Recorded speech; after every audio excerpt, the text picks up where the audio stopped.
Alam niyo na yung sagot. Pwede pangalanan, sir. Ano, Senador? Senator, Congressman, sir, particular dun sa mga congressional candidates na Magpapagtas na lang sila. Ano magkaalaman? Sinong sila, sir? Your colleague on everyone na talaga? Lahat. Lahat. Total. Hindi naman wala nilang pera pang drug test. Lahat. Magpa-hair follicle. Last week nandun ako. Ayun, nagkukwentuhan kami sa candidacy niya rin as mayor. Okay naman, kakampanya raw siya. Pero sinabihan nga namin na mga piling barangay na lang na hindi na pwede lahat ng barangay ng Davao, 182 barangays yun. So, piling barangay na lang magkakampanya siya. So, last time sinabi ko na papakatuwa ng Congressman Tulungan. Prayer lang po. Oh, ayan. Magpa-hair follicle drug test na si Pulong Duterte. Yan, mga congressman. Kayo na naman, ha? Kailangan live. Tulad ng ginagawa ni Representative Pulong Duterte ngayon. Live. May mga media na nanonood habang ginagawa yung yung pagkuha ng buhok niya. kamusta pakiramdam niyo ngayon kapag test? Gutom. Gutom. Sir, bakit nga ulit hindi kayo sa Davao drug test? Kasi diba hinahamon na kayo, nasabay daw kayo. Doon sa Manila ko eh. Kaya mauwi ako sa Davao para sa kanya. Pasama na lang siya sa Puyo. Sa Maynila pala ito siya nagpapadrug test, oh.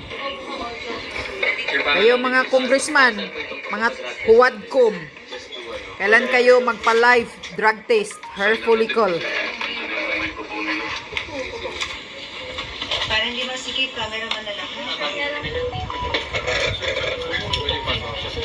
Ay, ano yung mami? Bakit pumuputok? Ulan. Yan, okay na? Okay na. Ready na, okay na? Kung for the record lang, para saan po itong ating pagpapadrug test? Para sa mga tiga-unang distrito ng Davao, para makita nila yung mga candidates nila na hindi gumagamit ng droga. Correct. Papaalam ko lang din sa mga botante ng mga tiga-Davao na huwag lang yung drug test tingnan nyo, yung accomplishments ng kandidato, yung capacity to serve the people of Davao, pati yung tingnan ninyo. Baka magalit po. Sige, we will do that after the test. Ano po, mamaya na lang sana, no? After the test. Ayan na. Guguntingin na yung guguntingan na ng kunting buhok. Ganito ang gagawin ninyo. Hinahamon kayo ni Sara Duterte, mga congressman, mga tuwadkom. Ha? Kasi mga matapang kayo eh. Nagtapang-tapangan kayo dyan sa House of Representatives. So magpapakita kayo ng live na magpa-hair follicle drug test kayo. Pati ikaw, Marcos Jr., bangag. Magpa-live ka in public hair follicle drug test. Kailan ka magpa-drug test? Isa kang presidente ng Pilipinas. Kailangan naming malaman ang katotohanan. Kung nasa maayos ba yung utak mo, hindi ba pulboronic? Third time na ako niya, actually. Yan, oh, dami palang buhok na kukunin, ha. Akala ko kunti lang, oh. Dami palang buhok na kukunin pag eh. Itong after pag-file sa bill.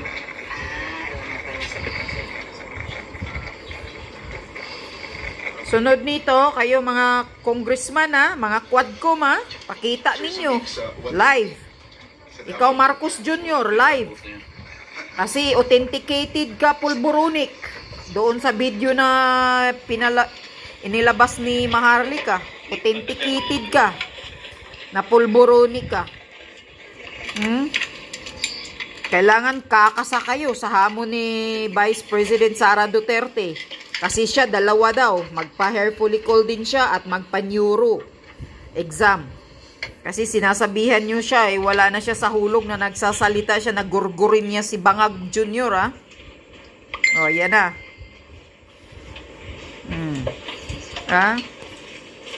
Nagugulat kayo sa mga sinasabi ni Sara Duterte na huhukayin niya si Marcos Sr. sa libingan niya. Dapat nga Kasi traidor Walang utang na loob.